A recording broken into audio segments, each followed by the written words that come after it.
Xayrlı kеш эфирда Татарстан хәбәрләре, студияда Фәнис Камал.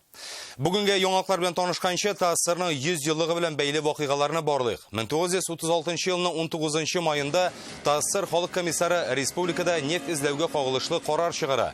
Анда Бөгелмә һәм башка районнардагы башкарма комитетларга геологик эзләнүләр өчен эшче көчләр белән тәэмин итәргә кушыла. 1997 елның бу көнендә Минтимер Шаймиевкә Мәскәү Кремленең Георгий залында Борис Ельцин тарафыннан 2-нче дәрәҗә ватан алдындагы казанышлары өчен ордены тапшырылган иде. 1999 елның 19 майында Татарстан кинематографистларының беренче курултайы ачылган. Берлекләре 1981 елда Казан кинохроника студиясе нигезендә оешкан була. Анда меңнән артык документаль, фәнни популяр фильмнар һәм киножурналлар чыгарылган. Аларның күбесе Бөтен Союз һәм Зона кинофестивальләре дипломнары белән бүләкләнде. Хәзер исә бүгенге көн вакыйгаларына күчәбез. Субсидиялар һәм ташламалы кредитлар. Шунысы яхшы, бизнесны ишетә башладылар. Бизнес дәүләттән инде ярдәмгә өмид итә ала. Фәйрүзә Мәҗитова репортажы. Хәер фатиха алынды. Заводны Татарстан территориясына тизеп була дип. Шүп яндыру заводына халыкара экспертиза нәтиҗәләре турында Рәмзилә Гафиятуллина. Ялтырап тора торган мирас. Это же вообще безобразие. Идел яр буена кем пыяла түшәгән? Гөлназ Сайфетдинова ачыклык кертергә тырышты. Коронавирус хәрби чакырылышка комачауламыймы? Период проведения нынешнего призыва с 1 апреля на военную службу будет призвано чуть более 3000 граждан из нашей республики. Язгы чакырылыш турында Илдар Сафиуллин.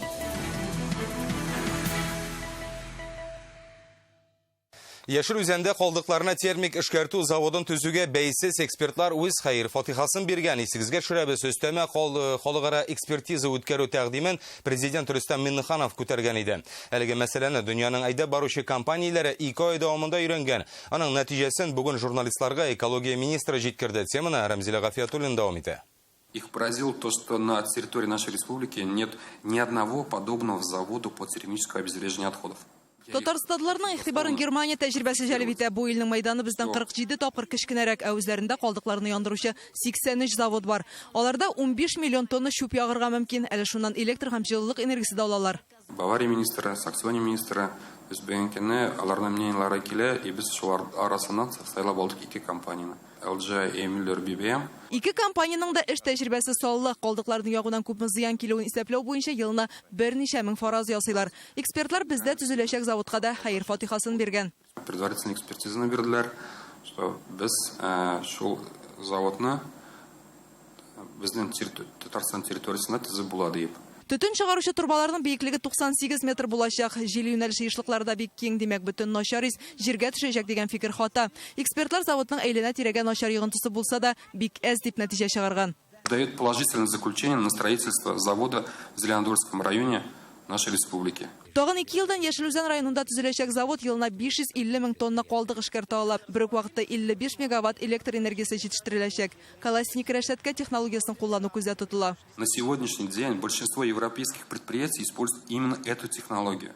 Мичләрнең кайнарлыгы 1260 градус. Мондый кызыдва диоксидлар тулысынча таркала дип искәртәләр. Югыйсә заводны төзүгә каршы чыгучыларны нәкъ менә шул агулы матдәләр куркыта.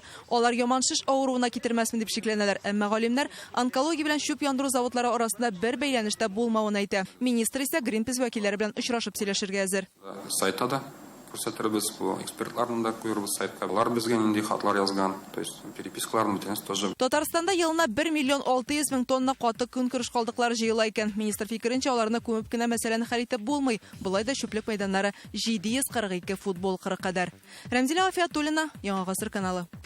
Ком түгел пыяла түшәлгән Яшел Үзән районының Васильева бистәсе тирәсендә Идел ярының бер чакрымы пыяла ватыклары белән тулы. Алар шушындагы заводтан түгелгән дип фаразлый бирде яшәүчеләр. Кайберләре бу хәлгә аптырый, икенчеләрнең исе дә китми. Экологлар ни дисең? Ни өчен дә беркемдә бу куркыныч калдыкларны алдырту өчен чара күрми? Фикерләрне Гөлназ Сайфетдинова туплады.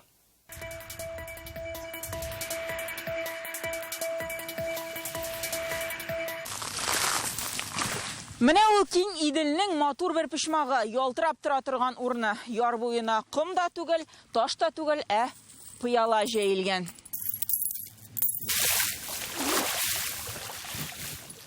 Мында дулкын тавышы пыяла шыңы белән кушыла. Шушындый күренеш якынча ярты километрга сузыла. Это же вообще безобразие. Не знаю, почему такой. Балыкчылар да пыяла астында утыра. Балык эләгә, димәк экологиягә зыян килмәгән диләр. От стекла в воде никакого вреда нет. Здесь же не пляж, пляж в той стороне. Так что здесь больно-то никого не бывает. Икенче бер балыкчы ярда пыяланың тау булып иелеп торганын да хәтерли әле. Ул резин кимәләрне тишә торган була. Тут всю жизнь так. Это все с завода. Все сваливали здесь. Бетонных плит не было. Здесь был горы стекла вот так. Менә ул пыяла заводының диварлары. Бу кыймалар артында инде бернинди эштә алып барылмый. Завод узган ел ябыла, ә менә Идел буенда заводтан калган мирас бүгенгә кадәр ята.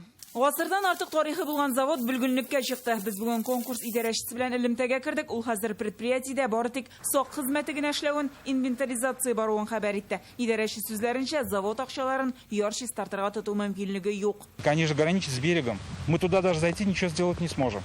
Ярны чистарту өчен җирле хакимият та үз кулына ала алмый булып чыкты.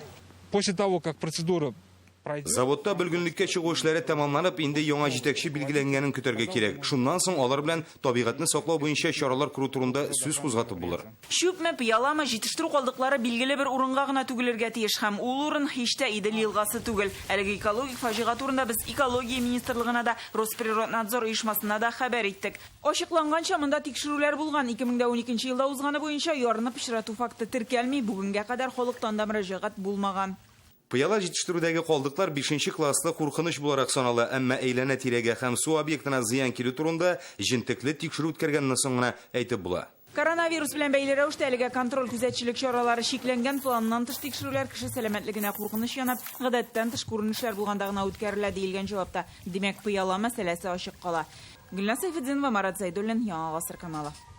Без дәвам итәбез. Коронавирус белән көрәшүче табибларга дигән акчалар кайбер җирлекләрдә әле дә ияләренә барып җитмәгән. Моңа үз чыгышында бүген Россия президенты Владимир Путин кабат игътибар итте. Ул бүген төбәк башлыклары белән видео элемтә аша киңәшмә үткәрде. Чарада Татарстан президенты Рөстәм Миңнеханов та катнаша.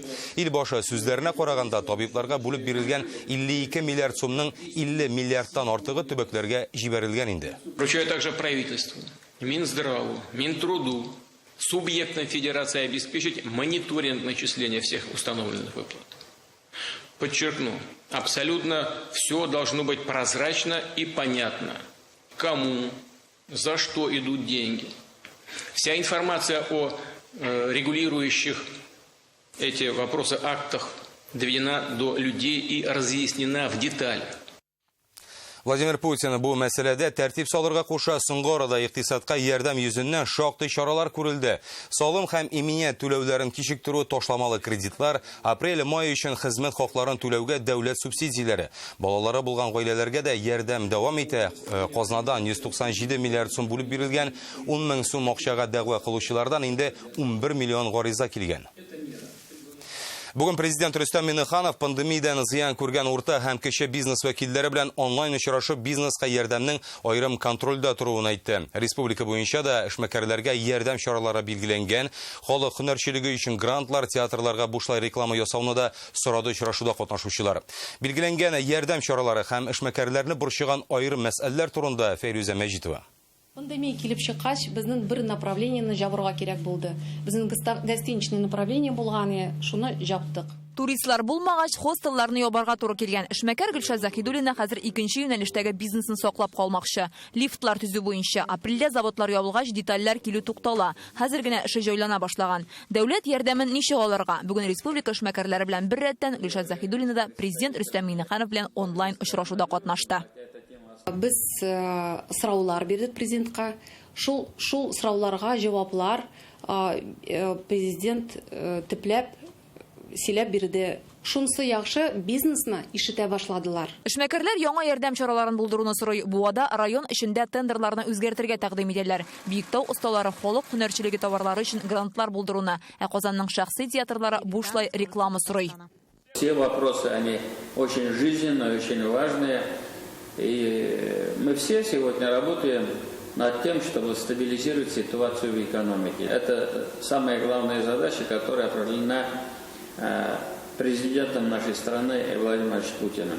Шулай ук Рөстәм Миңнеханов паркларын төзекләндергәндә иҗат берләшмәләрен җәлеп итәргә тәкъдим итте. Бүгенге хәлдә төп мәсьәлә эш урыннарын саклап калу. Татарстанның 80 меңнән артык урта һәм кече бизнес оешмасы дәүләт ярдәме алачак. Бу федераль һәм республика булышлыгы. Банклар 23 миллиард сумлык 2000-гә якын кредитның түләү вакытын кичектергән, ә хезмәт хакы түләү өчен миллиард ярым сумлык ташламалы кредит хупланган. Тиешле ярдәм чаралары моңа мохтаҗ оешмаларга вакытында барып җитсен. Гомумән проблемаларны белеп тору өчен Рөстәм Миңнеханов мондый очрашулар даими булачагын әйтте.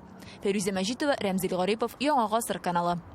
Татарстанда бер тәүлек içinde COVID-19 йоктырган тагын 88 кешене ачыклаганнары. Бу хакта оператив штаб хәбәр итә. 20 кешене хастаханәгә салганнар, 68-е өйдә дәвалана. Авыручыларның күбесе Казаннан. Шулай итеп, республикада бүгенге коронавирус 2400 кешедә расланган.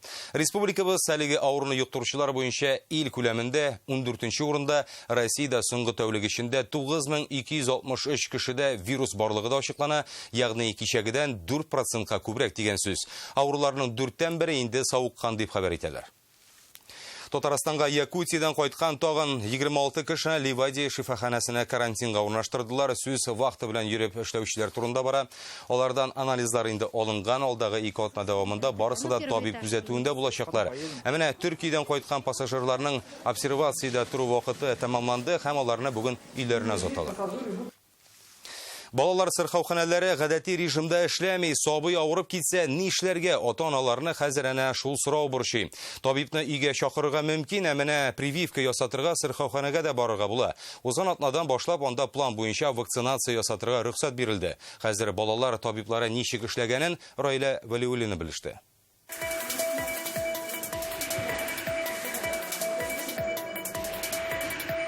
Уже обращались? Да. Тән температурасын үлчәү, кулларны дезинфекцияләү, битлек кию һәм алдан язылып килү. Балалар сырхауханәсенә керүнең төп шартлары әнә шул. Әлегә монда план буенча кабул итү юк. Нәни пациентларны прививка ясатырга гына чакыралар. 4 ай ярымлык Русланга мәсәлән вакцина инде апрельдә үк кадалырга тиеш булган. На прошлой неделе нам позвонили. Узган атнаны шалтыратып чакырдылар. Прививка ясатырга ярый диделәр. Шуңа мөмкинлек булгач та килдек. Көненә шулай 40лап кешене кабул итәләр. Вакытын һәм кабинет номерын шәфкать туташлары шалтыратып хәбәр итә. Билгеләнгән сәгатькә килү тагын бер мөһим шарт. Сырхауханә эчендә чират җыелырга тиеш түгел. Бүтән условиялар созданы монда. Коридор, прививка ясатырга килергә мөмкин диделәр. Вот килдек, ясаттык. Сырхауханәнең төп ишеге аша әлегә бар тик прививка ясатучылар гына кирала. Ә инде авырып киткән нәни пациентлар табиб янына башка юлдан менә шу фильтр аша эләгә. Бу авырулар һәм сәламәт балалар агымы бергә кушылмасын өчен эшләнә. Югары тән температурасы, ютәл, тире авырулары кичекмәстән ярдәм кирәк булганнар шушы фильтр дип аталган кабинетка килә. Безнең әзмә сыйп булган. Хәзер табиблар ярдәм итәләр өйгә безнең. По поводу неотложных состояний. Кичекмәстән ярдәм кирәк булганда табиблар өйгә килә. Алар баланы карый, диагноз куя һәм сәламәтләнгәнче килеп күзәтеп тора. Хроник авырулары булган балаларны да өйгә барып карыйлар. Авыру баласын карау сәбәпле вакытлыча эшкә яраксызлык турындагы белешмә кирәк булса да сырхауханәгә килергә кирәкми. Барда электрон рәвештә хәл ителә. Ә сырхауханәләрнең элекке эш тәртибенә кайчан кайтачаклары әлегә билгесез. Моны Сәламәтлек саклау министрлыгы хәл итәчәк. Раилә Вәлиуллина, Рәмзил Гарипов, Яңа Гасыр каналы. Ә булачак солдатлар табиблар янына үзләре килә. Бу көннәрдә хәрби хезмәткә чакырылучылар медицина тикшерүне уза. Бу язда 3000-нән артык Татарстан егете армиягә алыначак. Яшь солдатлар флот, президент полкы һәм фәнни роталарда бурычын үтәр дип көтелә. Коронавируска да карамастан быел чакырылучыларның саны киметелмәде. Призывник Антошин Роман Александрович на призывную комиссию прибыл. Быел медицина күзәтүендә узган еллардан аермалыклар да бар. Бер-береңнән ераграк утыру һәм коронавируска тест тапшыру. Әмма дистанция бердәмлеккә, дуслыкка киртә түгел ди егетләр. Быстро все, для себя сделал. Табибларда тикшерүне тиз бара, чиратта озак көтеп торасы юк. Бер көн эчендә барлык документларны да тутырып өлгердек. Быел язын 3000 артык татарстанлы хәрби хезмәткә китә. Белгечләр фикеренчә, аларның сәламәтлеге яхшы, физик әзерлек тә тел-теш тидерә торган түгел. Пандемиягә карамастан чакырылыш тулы күләмдә уза. Гаскәрләргә беренче узату 21 майга билгеләнгән. Отправка воинских команд со сборного пункта республики. Тулы дезинфекция узган транспортта китәчәкләр. Хәрби хезмәткә чакырылучылар төп пассажирлар агымыннан изоляцияләнгән вагонда барачак һәм саклану чараларыннан файдаланалар. Озата баручылар 2 атналык карантинга китәчәк. Барысы да инструктаж буенча башкарыла. Барлык кагыйдәләрне белү шарт. Ашау, ичү аерым, урнашканда социаль дистанцияны истән чыгарга ярамый. Сегодня татарстанцы проходят военную службу. Егетләр Калининградка, Камчаткага, төрле хәрби округларга китәчәк. Бу Төньяк флот, Балтык, Кара диңгез флоты һәм башкаларны әйтергә мөмкин. Армиягә киткәнче тупланган ныклы физик әзерлек егетләргә теләсә нинди гаскәрләрдә үзләрен уңай яктан күрсәтергә мөмкинлек бирә. Флотта, президент полкларында һәм башка элитлы гаскәрләрдә бигрәк тә кайберәүләр фәнни ротларга алына. Илдар Сафиуллин, Яңа гасыр каналы. Инвалид бала тәрбияләүче әтинең Казан мэриясенә дәгъвасы бар. Җәяүләр чыгу урыны эшләми ди ул. Суд кем ягында? Бу хакта Реальное время интернет басмасыннан укый аласыз. Сез Татарстан хәбәрләре программасын карыйсыз алдагы минутларда. Читкә төзекләндерергә алып кителгән мәчет һәм чиркәү ни хәлдә? Мы имеем по факту отреставрированный сруб. Ни өчен бар йөкләмәләрдә тиешенчә үтәлми, нинди карарга киләләр? Бу хакта Гөлназ Сайфетдинова.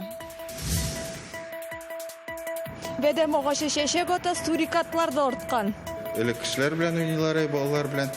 Хәзер алар күбрәк үзара уйный башладылар. Үз изоляция вакытында Казан зоопаркында нинди үзгәрешләр булган? Айсылу Нигъмәтҗанова күреп кайтты. Бүген 19 май Республика матбугаты көне. Шул уңайдан Татарстан президенты Рөстәм Миңнеханов барлык журналистларны котлады. Ул масса күләм мәгълүмат чаралары яңалык җиткерүче чара гына түгел, халык белән безнең арада элемтә урнаштыручы система ди. Беренче тапкыр бәйрәм 1998 елның 19 маенда билгеләп үтелә. Ул чакта журналистларны Минтимер Шәймиев котлаган. 4 елдан соң матбугат көне Дәүләт Советы карары белән дә билгеләнә. Это не только информационная структура, это структура, которая дает нам обратную связь от населения. Сезнең хезмәтегез безгә бик кирәк. Һәммәгезгә дә менә исәнлек саулык, үзегезне саклагыз. Менә шушы коронавируслар белән ничектер аралашырга туры килә инде. Коронавирус булса да, киләчәктә дә шулай матур итеп эшләргә насыйп булсын. Бүген президент Татарстан 24 республика телеканалында да булды. Рөстәм Миңнеханов редакцияләрне карады. Телевизион студияның мөмкинлекләре аны яңаша җиһазландыру, мәгълүмати программалар ясау үзенчәлекләре белән танышты. Архив материалларына да күз салды. Андагы кадрларда президентның әле яшь чагы.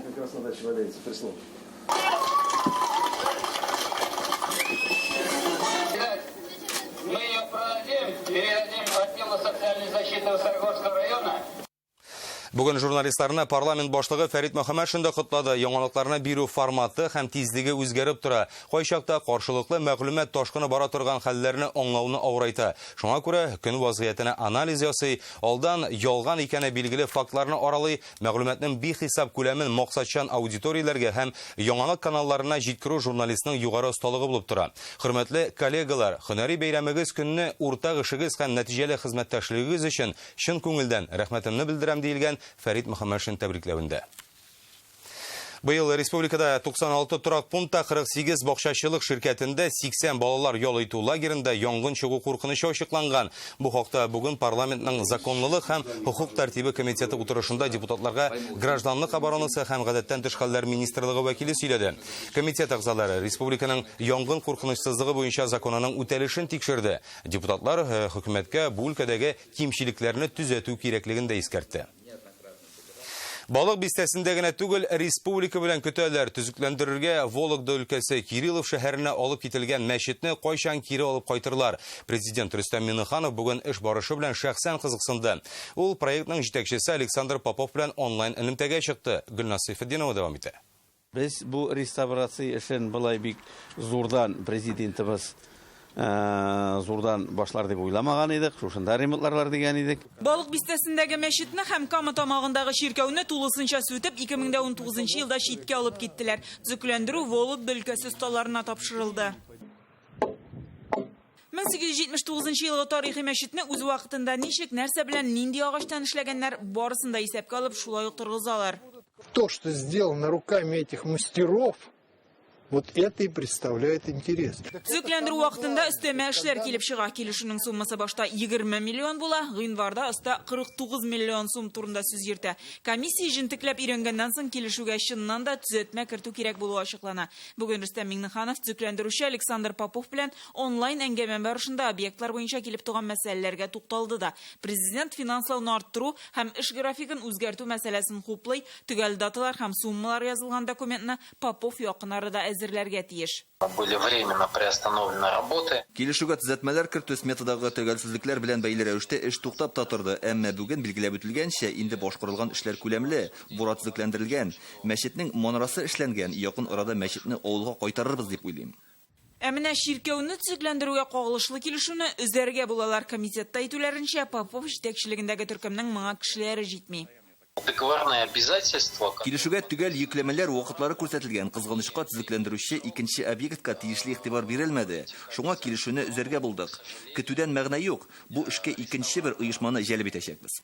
Ширкәүне үзебезнең осталар төзекләндерәчәк, яңа подрядчыны эзлиләр инде. Төзекләндерелгән ширкәү яки яңартылган мәчет алданрак кайтып җитәрме? Әлегә төгәл билгеле түгел. Гөлнас Сайфетдинова, Илшат Мөхәммәтов, Яңа гасыр каналы. Татарстандагы 173 музейны бүген 44 эшли башлады, әмма керү өчен бахиллар гына түгел, перчатка, битлек, тән температурасын үлчәү дә шарт. Экскурсия төркемнәрендә дә кеше саны 5-тән артмаска тиеш. Ничек итеп вирус таралган чор музейларны Америка һәм Африкага якынайта? Тулырак Алия Хайретдинова. Урамда кыяш, күңелдә яз, каядыр барасы килә, шуны сизепме, музейлар да ачыла. Мәсәлән, Тукай музеена килеп, аның шигырьләрен тыңлап була. И туган тел, и матур тел. Эшләмичә торырга ярамый диләр Тукай музеенда. Экспонатларга гел игътибар кирәк. Һава температурасы, янгын куркынычсызлыгы. Бина тынып калса да, үз изоляциядә хезмәткәрләр фәнни тикшеренү эшләре буенча план үти. Интернет эшләргә игътибар бирдек, һәм менә безнең интернетта бик күп мәгълүматлар урнаштырылды. Хәзер музейның интерактив көзгесен дөньяның төрле илләреннән күрергә мөмкин. Виртуаль килүчеләр белән робот-экскурсовод та эшли ала. Безнең тематик экскурсиялар әзер, айрым Тукай музее белән танышу гына түгел, айрым үзләренә кызык булган тема белән дә танышу мөмкинлеге бар. Горький һәм Шаляпин музее да ачылды. Бина кунакларны каршы алырга әзер. Менә карагыз әле, баскычта бер бөртек тузанда юк, әле кичә генә өмә ясаганнар. Монда да виртуаль эшлиләр. Мәскәүдәге хезмәттәшләре оештырган вебинарлар булышты диләр. Мы подготовили онлайн-экскурсии. Без Горький турында Шаляпин тормыш юлы буенча онлайн-экскурсияләр әзерләдек. Кыска гына булсалар да, алар аша экспозицияләребез эчтәлеге белән таныша алдылар. Үз изоляция музейлар өчен шикләрне киңәйтү чоры булган. Соннар да шуны исбатлый. Тамашачы күләме 15 тапкырга арткан. Чит илләрдән бик күп, Америкадан, Африкадан һәм Кытайлардан айрым остаханәләр үткәрдек. Бөек Ватан сугышына 75 еллыгының юбилеена багышлап төрле чаралар үткәрдек. Музейлар ачык, битлек, перчатка, антисептик турында гына онытмагыз. Төркемегез 5 кешедән арта икән, бүленергә туры киләчәк. Алия Хайретдинова, Марат Зәйдуллин, Яңа гасыр каналы. Казан зоопаркы пандемия шартларында да үз тормышы белән яшәвен дәвам иткән. Айдан артык вакыт эчендә зообакчада яшәүчеләрнең саны арткан, элекеге тәртипләрне дә бераз үзгәртергә туры килә. Замбезия тормышын Айсылу Нигъмәтҗанова күреп кайтты. Зоопарк хезмәткәрләренә эш җитәрлек. Әле апрель уртасында гына сурикатлар гаиләсе яшәгән. Бик активлар, хәтта күшедә яшәүче Ташбаканың тәм-томнарында авыз итәргә өлгерәләр. Всем достаточно, все хватает. Сурикатлар яшелчә, җиләк, җимеш белән туклана. Һәр көн ит, бөҗәкләр һәм күсе кебек кимерүчләрне дә ашатабыз. Бездәге җәнлекләр ач тормый, аларны азык белән тәэмин итү өчен төрле оешмалар җаваплы. Җәнлекләр үзләрен яхшы хис итә, кунаклар килмәве генә бераз аптырашта калдырган булса кирәк. Хайваннар, арсланнар, мәсәлән, кызлар, алар посетительләрнең отсутствие булмаган аптырап калалар. Шуңа күрә алар күбрәк элек кешеләр белән уйныйлар, балалар белән. Хәзер алар күбрәк үзара уйный башладылар. Әмма гигиена сыман этләр хәзер яңгырсыз көннәрне аеруча көтеп ала, чөнки 1-2 атна элек кенә аларны читлекләрдән бирегә тышка чыгара башлаганнар. Бу да инде үз изоляция вакытының тагын бер яңалыгы. Ләкин зоопарктагы җәнлекләрнең ватандашы Африка жирафларын кайтартуны кичектерергә туры килгән. Привести жирафов, Безгә жираф филләрне кайтарырга тиешләр иде. Беренчесе май ахырында планлаштырылды, ләкин үз изоляция режимы булу сәбәпле бу мөмкин түгел. Шулай да озакламый кайтарырбыз дип уйлыйбыз. Үсемлекләр исә яшеллеккә күмелгән чалмабаш, бәдәм агачы ягъни миндаль декоратив алмагачлар, япон аюасы шау чәчәктә утыра. Ләкин әлегә бу матурлыкны башкалар гына күрә алмый. Зообакча кайчан эшли башлаячагы бүгенгә билгесез. Айсун Ягмаҗанова, Данил Филатов, Яңа Гасыр каналы. Татарстанның кайбер районнарында бүген көчле боз яуган, әлеге видео һәм фотоларны безгә Буа белән Әлки районнарыннан җибәрделәр. Җир өсте апак булган, ачык һавага чыгарган помидорларым харап булды ди җирле халык. Боз республиканың башка районнарында да яварга мөмкин. Бу Татарстанга салкын һава массасы керү белән бәйле. Шуңа алдан чарасын күреп, бакчада утыртылган үсентеләрне капларга, парникларны ябарга киңәш ителә. Шигъри җанлы атказанган табиб фәнни хезмәтләре генә дә 150дән артык. Республиканың мактаулы медицина ветераны Нил Хәлфиев тагы нинди һөнәрләрне үз иткән. Бу хакта иртәгә көндезге 12нче яртыда татарлар тапшыруында карагыз. Бик җаваплы, бик хөрмәтле. Худай Тәгаләнең помощниклары ул.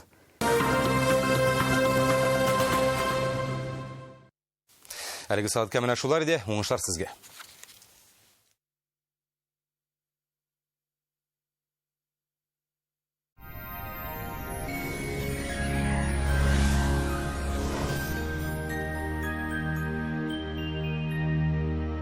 Исәнмесез, киләсе тәүлектә безне нинди һава торышы көтә икән, моны сунайганачның мәгълүматын ишеткәннән соң белербез.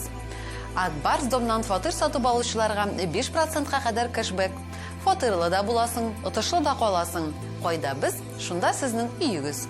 Тулырак мәгълүмат өчен Казандагы телефон номеры 295 77 77. Шулай ук мәгълүматны akbars-dom.ru сайтында карагыз. Купи квартиру онлайн от Акбарс-Дом. Дом там, где мы. Телефон в Казани 295 47. Әмнә хәзер һава торышы турында. Яндекс погода мәгълүматы буенча көньяк көнчыгышта Бөгелмә Баулы Азнакайда яңгырлы 6 градус җылы. Төньяк көнчыгышта Түбән Кама Яршалы Алабугада сүрән көн яңгыр көтелә 11 градус. Төньякта Актаныш Шәгырҗы Менделеевскида яңгыр яуып үтәчәк, җылылык 12 градус. Төньяк көнбатышта Аша Кукмара Балтачта шулай ук яңгыр явачак 10 градус җылы. Көньяк көнбатышта Болгар буа Чүпрәледә болытлы көн, яңгырлар 12 градус җылы. Чистая Нурлат Мамады Чирмешәндә явым-төшемнәр көтелә 9 градуска кадәр җылы була. Алдагы көннәрдә синоптик хәл әллә ни үзгәрми. Мәркәзебез Казанда болытлы көн, яңгыр явачак, көндез нибары 9-11 градус җылы. Җил көнчыгыштан уртача тизлектә вакыты белән көчәя. Атмосфера басымы төркемеш баганасының 744 мм тәшкил итә. Һаваның чагыштырмача адымлылыгы 81%. Җирнең магнит кырын тыныч. Һава торышы турында әлегә менә шулай иде. Исән-имин булыгыз.